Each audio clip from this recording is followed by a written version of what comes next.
Welcome back. Programme बात क्या है में आपके मेज़बान अल्ताफ सुमरो के साथ आप ये प्रोग्राम देख रहे हैं एजीएन पर। हमारे साथ स्टूडियो में ज्वाइन किया है हमें नवीद शहजाद साहब ने। आप इमेज कंसल्टेंट हैं और कॉर्पोरेट ट्रेनर हैं। इसके अलावा भी इनके बहुत सारे तारुफ हैं। उनको स्टूडियोज़ में खुश आमदीद कहते हैं। नवीद साहब स्टूडियोज़ में और प्रोग्राम में खुश आमदीद। अस्सलाम वालेकुम, बहुत शुक्रिया, थैंक यू सो मच। आपसे अभी हम बहुत सारे सवाल इकट्ठे करके बैठे हुए थे कि जब आप आएंगे तो आपसे करेंगे। तो आपसे पहले हमारे साथ हमारे नफ्सियात डॉक्टर ज़किया बानो साहिबा थी, उनसे भी बात हो रही थी। आप चूंकि इमेज कंसल्टेंट हैं, मैं आपसे ये पूछना चाहता हूँ कि जो स्टूडेंट, जो तालिब इल्म नशे पे लग जाता है, उसका सोसाइटी के अंदर इमेज दोबारा से कैसे उसको रीगेन किया जा सकता है, या उसकी रिकवरी का क्या प्रोसेस हो सकता है? जी, इसकी सबसे पहला इसका इशू बनेगा वो तो ये कि अपने आप को वो सोसाइटी में मिसफिट फील करेगा, जिसकी वजह से उसको रिहेबिलिटेशन सेंटर में भेजते हैं, वहाँ पे कुछ अर्सा गुजारते हैं और फिर वो दोबारा से सोसाइटी के अंदर फिट इन होते हैं। तो सबसे पहला तो एक उसका इमेज बहुत बुरी तरह डैमेज होगा। उसको रीबिल्ड करने के लिए definitely there is going to be a rehabilitation centre. वो कहीं भी प्रोवाइड किया जा सकता है, जरूरी नहीं कि कोई हॉस्पिटल हो, वो घर में भी हो सकता है। लेकिन फिर उसके साथ साथ वो जो मैच्योरिटी जो मिसिंग थी, जिसकी वजह से ही और शी वेंट ऑन ड्रग्स, वो मैच्योरिटी उसको टीच करने के लिए अब यहाँ पे मैं वो वाली बात करने लगा हूँ जो जरा थोड़ी तकलीफ दे भी है जी जी लोगों के लिए। But I have to say it, weak parenting is the main reason के कोई भी स्टूडेंट, कोई बच्चा वो ड्रग्स पे लग रहा है। आप ये समझते हैं कि ये वालिदैन का कसूर इसमें सबसे ज्यादा है? Main exactly the main percentage goes to parenting. Weak parenting अगर होगी तो आपके ड्रग्स क्या किसी भी एडिक्शन में डाल दो, और थोड़ी बुराई है एडिक्शन और थोड़ी तो नहीं है।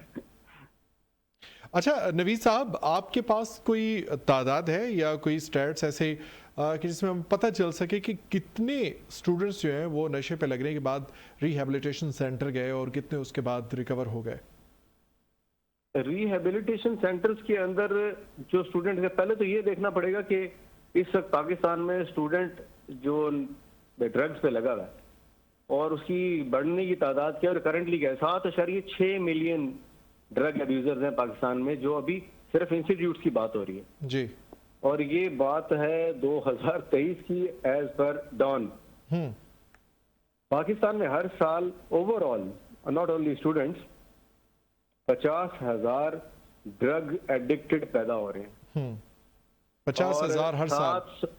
50,000 और 700 डेथ्स हो रही हैं एवरी सिंगल डे, और एनुअली इट्स क्रॉसिंग 250,000, 2.5 लाख अमवात हर साल पाकिस्तान में हो रही हैं, सिर्फ और सिर्फ किस वजह से? ये गांजा, हशीश, आइस, मैथ, क्रिस्टल विस्टल, ये सब कुछ, और शराब, अल्कोहल अब्यूज, इस वजह से इतनी डेथ्स हो रही हैं। तो अभी भी अगर चीजें सीरियस नहीं है, ये हमारे एंटी नारकोटिक्स वालों के लिए या गवर्नमेंट के लिए या हमारी अथॉरिटीज के लिए रेगुलेटरी अगर अभी भी नहीं बनाई जा रही, तो फिर shame on us, simple is that. अच्छा नवीद साहब, एक और सवाल ये है, बड़ा ही अजीब सा सवाल है और एक ख्याल है कि पाकिस्तान एक इस्लामी मुल्क है, यहाँ पे इस्लामी तालीमात बच्चों को बचपन से ही दी जाती हैं, और आपने पेरेंटिंग के हवाले से बात की तो समहाउ मैं समझता हूँ कि उनको अच्छी तरबियत भी घरों से और अच्छी उनको अखलाकियात भी सिखाई जाती हैं। लेकिन इसके बावजूद नशे के फैलाव में और मनशियात के कारोबार में पाकिस्तान दूसरे नंबर पे आ रहा है। इसकी क्या वजह है? परेशान ना हो, पहले नंबर पे भी आ जाएगा, ये ज्यादा दूर नहीं है मुझसे। और उसकी जो आपने भी बात की है ना कि हम इस्लामी तालीमात और इस्लामी मुल्क, पर बड़े अफसोस के साथ ये कहना पड़ रहा है कि पाकिस्तान में इस्लामी तालीमात की तरह बताए ना मुझे आप जरा, मुझे वो जगह बताए, वो सेंटर बताए, मैं वहां पे पढ़ना चाहता हूँ। देखिए, आप पाकिस्तानी मदर तो 2.5 साल का बच्चा रेडी करके बैठी होती है कि मैं इसको किसी तरह जमा करा दूं स्कूल में, मेरी जान छोड़े, जबकि अल्लाह के नबी क्या कहते हैं? 7 साल तक बच्चे को अपने पास रखो, उसको अपने अंडर तालीम दो।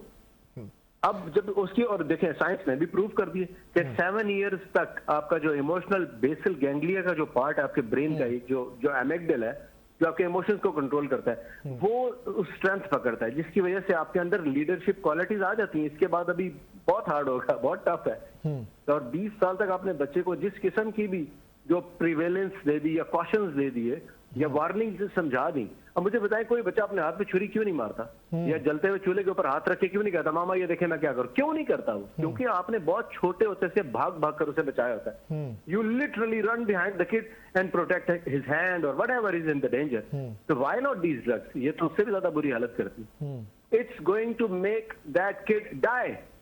उसने कब्र में पहुंच जाना है, मर जाना है, जलालत की जिंदगी आ गई, गटर जैसी लाइफ गुजारते हैं। मैं अभी पिछले दिनों बात कर रहा था, मैं नाम नहीं लूंगा इदारे का, टीवी पे इस तरह नाम नहीं ले सकता मैं, तो वहां पे उनको रिहेबिलिटेशन सेंटर है, वहां पे उन्होंने बताया कि ये फलां हॉस्पिटल में ये बच्चा हमें मिला था और ये डॉक्टर साहब ने हमें कॉल करके बुला लिया कि इसको ले जाए। वो बच्चा आके कहता है, और आप उसकी एज सुनेंगे तो हैरान रह जाएंगे, तो कहता है मेरी किडनी शिडनी रख ले, मुझे पैसे चाहिए, मैंने नशा करना है। Can you imagine that? जब इस लेवल पर एक कंट्री के अंदर तमाशा बना हुआ होगा ना, तो फिर वहां पे पेरेंट्स को सोने की भी टाइम मिलेगा? How they can even sleep properly, यानी कि calm down, just sleeping like a baby. तो पूरी नेशन को सुला दो सुकून से। अच्छा, हम चूंकि तालीमी इदारों के हवाले से बात कर रहे हैं तो हम इसको थोड़ा सा आगे बढ़ाते हैं। पेरेंटिंग की हमने बात की, वालिदैन अपने बच्चे को अखलाकियात सिखाकर उसे बेहतरीन तरबियत से आरास्ता करके उसे अर्ली एज में स्कूल भी नहीं भेजते, उसको 5 या 7 साल की उम्र में स्कूल दाखिल करवाते हैं। उसके बाद वो कॉलेज या यूनिवर्सिटी जाता है अपने घर से दूर, अपने वालिदैन से दूर, जहाँ पे उसके इर्द गिर्द उसके हॉस्टल के कमरे के अंदर, उसके क्लास के अंदर और उसके शहर के अंदर जहाँ वो रह रहा है, पूरे माहौल के अंदर ये सिस्टम चल रहा है। और वहाँ वो ये महसूस करता है कि अगर मैं इस गिरोह का हिस्सा ना बना, मैं इस स्ट्रीम का हिस्सा ना बना, तो शायद मैं मिसफिट हूँ यहाँ पे, और उसको बाकायदा इस पे टोंट किया जाता है। वहाँ पे आप क्या कहेंगे? वहाँ पे भी वालिदैन की गलती है? सोशल प्रेशर, आइडेंटिटी क्राइसिस है, सिंपल सी बात है ये। अच्छा, अब आप कहेंगे यहाँ भी वालिदैन, एग्जैक्टली आइडेंटिटी का क्राइसिस या अपनी सोशल फिटिंग घर से लेके आते हैं ना। अब मैं आपको अपनी छोटी सी बात बताऊं, इफ आई हैव टाइम, मैं स्पीक अ लिटिल मोर। जी जी प्लीज। मैं जब, हम लोग याद है, मैं जब घर आता था, हम जब छोटे थे, फर्स्ट सेकंड थर्ड फोर्थ 5 6 7 8 9 10 तक, मैट्रिक तक, मेरी वालदा ने घर आने के बाद वो खामोशी से हमारे बैग चेक करती थी, हमारे लंच बॉक्स, हमारी किताबें, हमारी कॉपियां, हमारी pencils, every single nook and corner, even she used to smell our clothes के सिगरेट की स्मेल तो नहीं आ रही। तो आज हम लोग बचे हैं भाई जिंदगी में। कभी हम लोग मैट्रिक में के बाद एफएससी में गए, कॉलेज में गए, एक आधा सूटा हमने भी लगाया, सिगरेट हमने भी पिए, but we never went close to. हमारे सामने पी रहे होते थे चर्च, वो तो जौहरी चर्च का था, लेकिन हमने कभी हाथ पहले तो अब्बा जी बगैर बताए अचानक हॉस्टल भी आ जाया करते थे, पता चलता था कि हॉस्टल में कमरे के दरवाजे पर खड़े हुए हैं।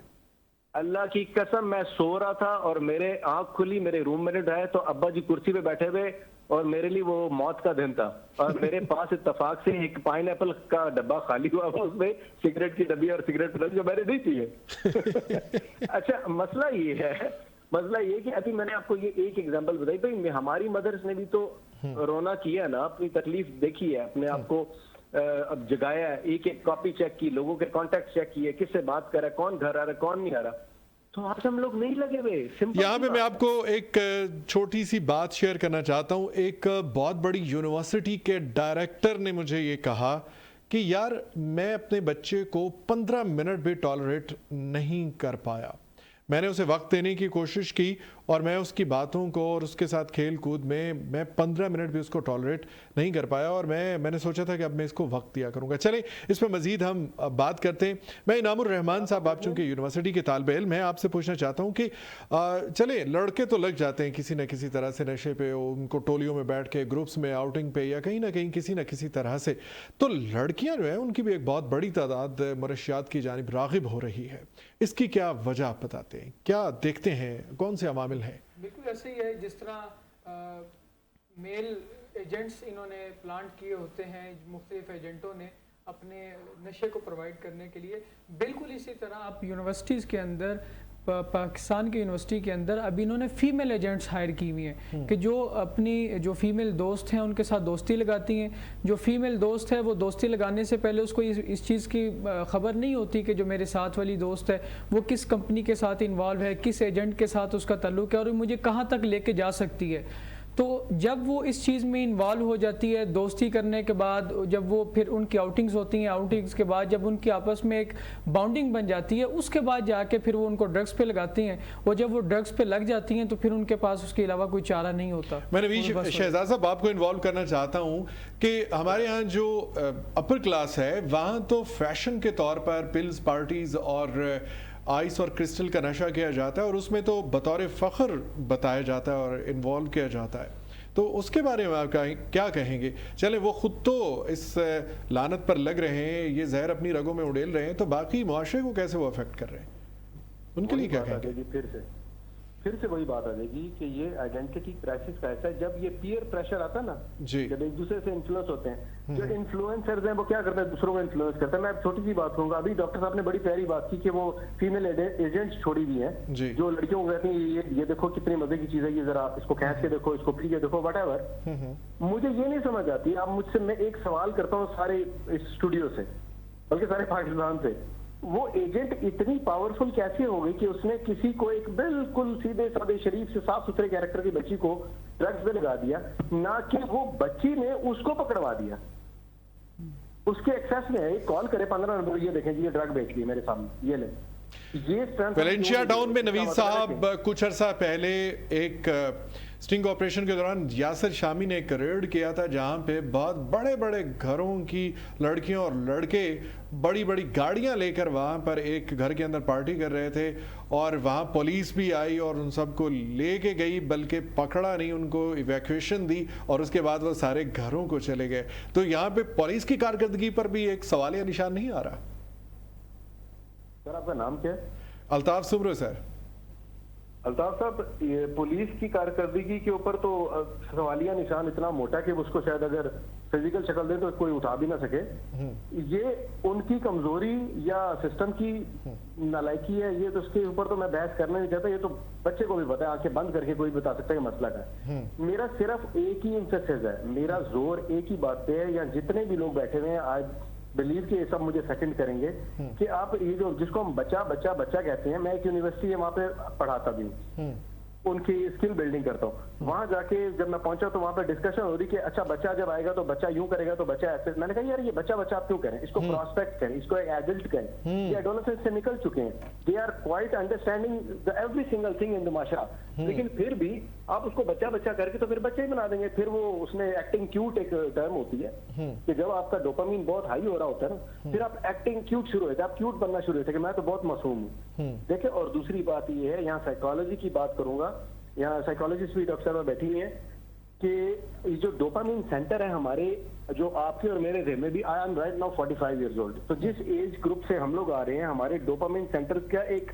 बड़ा थोड़ा सा एक यूनिट था, 200-300 के करीब था, हमारे पेरेंट्स का कोई 40-50-60 के करीब था। इस वक्त हजारों में वो डोपामिन सेंटर नैनो लीटर से निकाल रहा है, वो प्रोड्यूस कर रहा है। अब डोपामिन बड़ा कैसे, सबसे पहले स्क्रीन आई, फिर वीडियोस आई, फिर आराम आया, फिर घर में जनाब आपको खाने मिल रहे हैं, करने को कुछ नहीं है, आप सोए पड़े, and so on the list goes on. बच्चों को आपने जब देखे मेंटल उसका फ्री रखा है ना आपने, तो ये घर है, आपको पता ना सुना कि ये शैतान का घर है, खाली दिमाग, तो खाली दिमाग में उसने कुछ तो करना है ना, ट्राई तो करना है। मैंने भी ट्राई करने के चक्कर में सिगरेट पिया तो मैं कई साल लग भी गया उस पर, लेकिन ड्रग्स पे क्यों नहीं लगा। अपने आप को हम लिटमस टेस्ट के तौर पे रखे ना, मैं एक पूरे का पूरा टेस्ट हूँ। तो मुझे ये बताएं कि उन बच्चों से इंटरव्यू आज तक क्यों नहीं किया उसके सामने बिठाकर कि भाई आप ड्रग्स नहीं लेते क्यों, एक रीजन पूछ लें।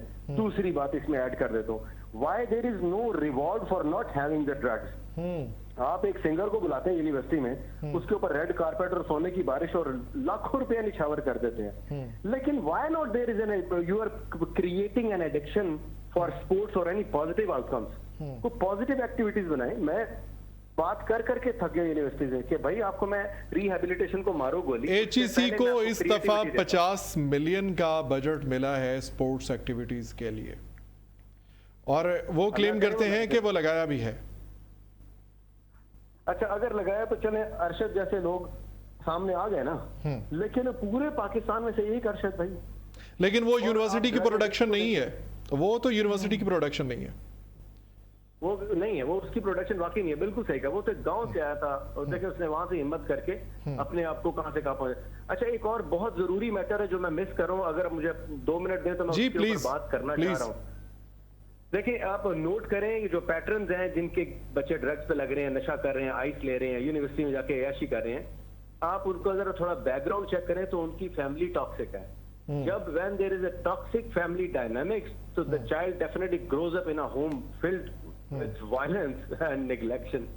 जब अब वो निगलेक्ट होगा, इमोशनल और साइकोलॉजिकल उसके स्कार्स रह जाएंगे ना उसके ऊपर, तो ड्रग्स का वो सहारा लेगा। ड्रग एक फ्रेंड बन जाता है। वो ड्रग जब लेता है, उसके इमोशनल ट्रॉमा थोड़ी देर के लिए सो जाते हैं, feels like oh my God I am in the haven.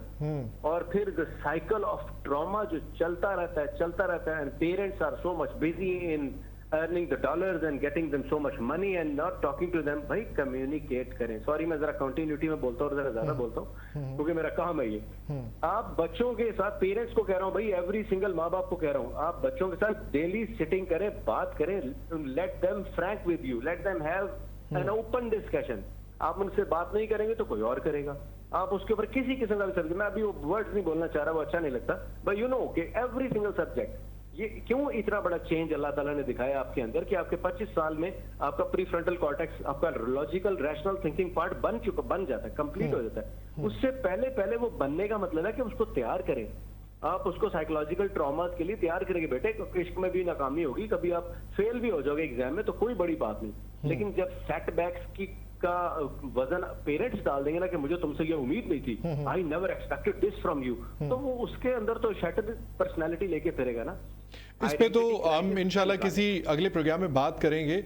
इस दफ़ा जब 9th और 10th का रिजल्ट आया तो कई एक खुदकुशियां की हैं बच्चों ने, और एक और जो बहुत ख़तरनाक सूरत हाल ये है कि अभी तक हम यूनिवर्सिटीज़ की बात कर रहे थे या कॉलेजेस की बात कर रहे थे, लेकिन स्कूल्स के अंदर भी ये जहर फैल चुका है। इस पे बात करेंगे। अभी हमारे प्रोग्राम में ब्रेक का वक्त हुआ चाहता है, हमारे साथ रहिएगा।